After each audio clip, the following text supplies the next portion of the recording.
Okay, so I've got a load of different recommendations here for Mark. For the sit and reach test,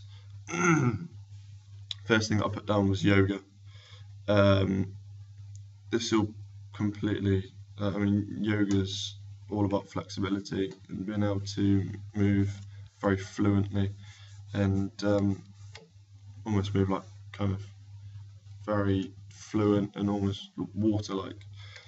And doing all these different yoga moves, it'll improve his flexibility, and by doing that, Mark will be able to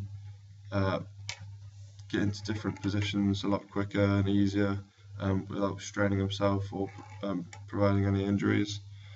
The only downside to yoga is obviously it'll have to cost money, whether that's going to be like buying a CD to train from or actually going to personal yoga sessions or class yoga sessions. It will cost money, so that's the only downside of it, but it's probably the best way of actually improving flexibility, the quickest way.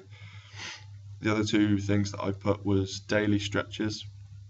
So every day do stretches to do with your hamstrings, any other body parts, like your back, hamstrings, your quads, your shoulders, and things like that.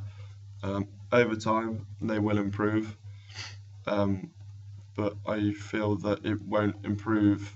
You won't have as much motivation to actually do these stretches, whereas yoga classes, you're going to have to be doing them, and you're always going to have these classes to motivate you, whereas daily stretches, doing things on your own, you won't always really want to be wanting to do it, because it might be a bit boring for you or demotivate you to actually improving your flexibility. So the third thing that I recommended was partner assisted stretches, or PNF.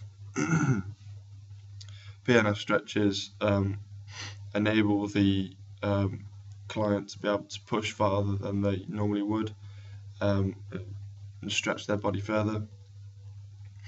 And due to this, if you do PNF stretches quite a lot, then you'll be able to pretty much stretch a lot more than you would be able to if you were just doing stretches on your own, because you got that extra push for you, and because of that you're able to get a better exercise out of your stretches and improve your flexibility more. Out of the three, I'd say yoga would be the best one to actually choose if you do have money, whereas if you don't have these expenses and you can't really be affording to spend all this money, then I'd advise going on to partner assisted stretches, as you'll be able to stretch a lot further than you would do in daily stretches. But the only downside to partner assisted stretches is obviously you're going to need a partner, and you might not find someone who will want to be doing it with you all the time. So they're the only downfalls to it. But in my eyes, I'd say yoga is the best form. If you can't afford to pay for the yoga sessions, go for partner assisted sessions. And by doing this daily, it'll improve your flexibility.